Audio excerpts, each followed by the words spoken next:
Hello students, today we'll be studying about two different procedures of downstreaming. One is the crystallization and precipitation. So crystallization is something where you crystallize a compound which is already in the fermentation broth. Okay, it can be done by supersaturation, or it can also be done by, of course it's mainly supersaturation and then allowing it to cool. And sometimes you also use chemical agents for the process. And precipitation is also a procedure where you use the chemical agents and precipitate the compound. Okay, today we'll learn something about this where we can understand about the difference between crystallization and precipitation. Okay, I'll come with few pictures.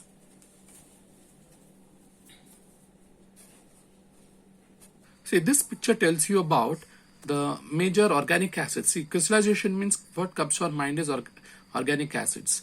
Okay, so here you're seeing that most of the compounds are organic acids like formic acid, oxalic acid is got by synthetic methodology, and there are few fermentation ones like lactic acid.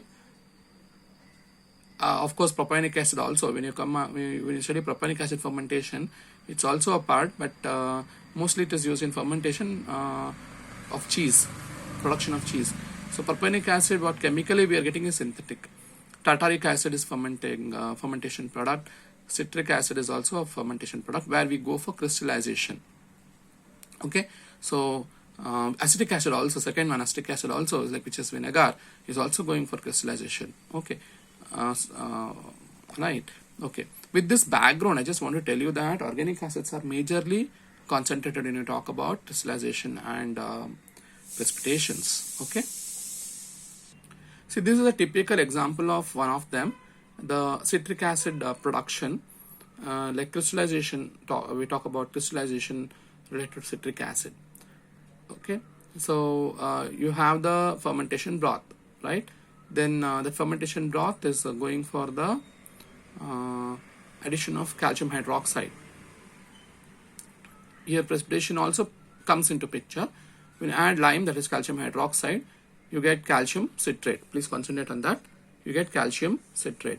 Okay, so that calcium citrate, which is citric acid is in the form of calcium citrate, goes for acidification. When you go for acidification, you add the sulfuric acid, you get the calcium hydroxide as that is gypsum as a byproduct, and then it goes for crystallization. So when you talk about crystallization, the last part of the study in this procedure, crystallization is something where you allow that to evaporate. Okay, you get any compound which is there in the liquid medium. If you leave it for a longer time, the supersaturation and evaporation principles come there, and the water gets evaporated and you get the citric acid crystals. Even in our common sugar, I'm talking about the last part in the picture, even in the common sugars what we get the crystallized sugar, isn't it? Of course, that is later on. First, initially we take the molasses, and then we go for boiling, okay, and at high temperature. Then it goes for a supersaturation, and in the tank they leave it along with iron rods suspended. Imagine that in a tank there is molasses, highly boiled molasses, okay, and the sugar solution, I mean to say, and they go for the suspension of the iron rods. Okay, of course, molasses is a byproduct. Let me not talk about molasses as wrong concept here. First, understand that you have the sugar cane. Okay, the sugar cane is crushed, right? The juice, the sucrose solution. Let me talk about sucrose solution. Okay, the sucrose solution is suspended in a tank, brought to high temperature. Okay, and there are a lot of iron rods suspended in it, in the tank. At a high temperature, we go for supersaturation, and then after nicely boiling it, it is cooled in the tanks where I told you there are suspended rods. Okay, please remember, as it cools, it starts crystallizing. The water gets evaporated. Same principle lies in the crystallization what I'm talking about in the citric acid also. Okay, like sugars. So please remember, crystallization, the term itself, you should remember, keep in mind that you have to go for supersaturation, boiling and cooling, and thus you get the crystals formed. Okay, yeah. So we should always remember that supersaturation is a major principle. Can you see here? A solution is taken. Only after supersaturation we get the crystals. Then only we should do centrifugation and collect the crystals. Okay, this picture tells you what I am trying to explain. See the tank, there's a solution. Okay, it can be citric acid solution, it can be sugar solution, whatever. Only after supersaturation and cooling, that is evaporation, we get the crystals. Then we should go for centrifugation and collect the crystals. This is another example for lactic acid crystallization. So fermentation medium, add calcium hydroxide, that's the lime, then go for acidification, sulfuric acid, you get the gypsum, calcium hydroxide, then go for esterification, that is treatment with alcohol. What happens when alcohol is added, water is removed. That's another way of removing the water. Okay, esters, we'll go for hydrolysis once again. So thus you get the removal of water and the lactic acid crystals formed. This is what you're seeing, that a reaction which tells you that you have calcium hydroxide being added, that's lime being added to get calcium lactate plus water. Calcium lactate goes with acidification, give lactic acid plus calcium sulfate. It's a very common one. So even the gypsum, that is the calcium hydroxide, has a value. It's a byproduct. This is one of the pictures of crystallization and precipitations done in the labs, the lab scale, where you can get maximum extraction. There's another picture, similar one, just to understand about the process. So there, in crystallization, we found that you go for supersaturation, correct? But precipitation is something where you add an agent and bring a precipitation. Okay, we see precipitations happening by itself also.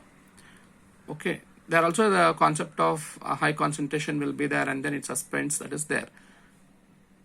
Okay, so in the sewage treatments also we consider that the fine particles which are there suspended in water, when you add potassium, get settled down. That's also called precipitation. Okay, precipitation is such a reaction where a soluble ion is in separate solutions are mixed together to form an insoluble compound that will settle out of solution as a solid. This is called as a precipitate, just to define what is precipitation.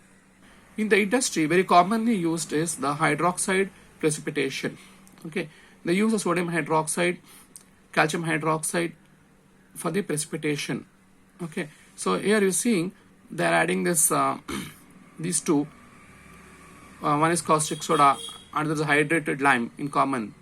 Okay, sodium hydroxide and calcium hydroxide are used. In certain places, they also use the ammonium sulfates. Okay, at a high ionic strength, they use ionic ammonium sulfate. Okay, when there large amount of ionic strength, the precipitation is actually enhanced. That's the reason. Many of the antibiotic productions also, they use it. Like streptomycin, you get it in the form of a sulfate. It's again a precipitation methodology. This sodium hydroxide, caustic soda, is available in the liquid form or the dry form. Okay, so it's often stored at 20% or as 50%. Okay, at 53 degrees centigrade, the liquid form. Dry form is usually available in the bag or drums. 99.9% will be there. Safety is like, caustic soda is a poison, dangerous to handle. So prevent all body contacts and eyes also. It's very corrosive. Calcium hydroxide is the hydrated lime, where it's available in dry or liquid form. Dry form is available in bags or bulks with a commercial strength of 82 to 95%. It is powdery, dusty. Avoid contact with eyes, nose, because it will affect the respiratory system. Comparatively, when you consider the sodium hydroxide and calcium hydroxide, the hydrated lime is less expensive. Okay, solids settle faster here. Higher sludge concentration will be there. It takes longer time to neutralize, more complicated, but it is cheaper. So many of the industries, some industries do go for this. This picture is just to tell you that there's a sludge formation, precipitation. Okay. This is for water treatment. May not be much suitable for us. Just to understand, I've just shown you this. Whatever we are discussing here, it's mainly about the precipitation, right? So we should remember that we have to use a high ionic strength containing solutions. Okay, ammonia, phosphate, EDTA, citrate, cyanide. These all are chelating agents.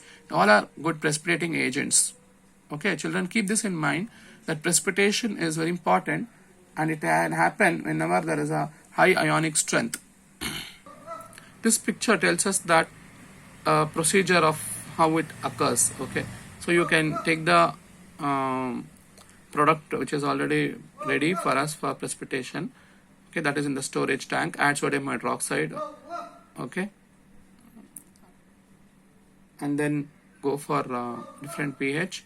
It reacts and then flocculation occurs and it's clarified.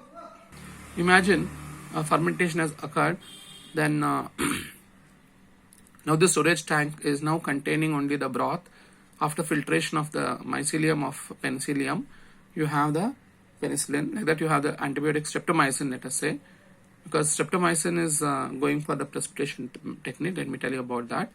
Streptomycin is present in the broth, so that is what is in the storage tank now. You are adding ammonium sulfate. Here sodium hydroxide is now replaced with ammonium sulfate. When you add ammonium sulfate at a high ionic strength concentration, what happens is the precipitation occurs, a flocculation occurs in the tank, and thus you get streptomycin sulfate. Now it will be in the form of streptomycin sulfate. Okay, the streptomycin sulfate is later on recovered. Okay, by it's a precipitate actually. Streptomycin sulfate will be a precipitate, white powder is precipitate, which has to be later on clarified, evaporated, and then packed. Okay, that is how it will be done. One of the techniques as an example of precipitation. So students, now you got some idea on what is meant by crystallization and precipitation. To brief you out, crystallization is something where you bring a high temperature, whichever is suitable for high temperature, that is going for that. A high temperature, supersaturation, and slowly cooling will happen, and there is precipitation, and there's going to be crystallization occurring. Okay, to just tell you, I'll show you some diagram, no? So it will be like this. You have a tank, okay, in which the broth is present, and there are rods suspended. Okay, so it's a supersaturation solution brought to high temperature.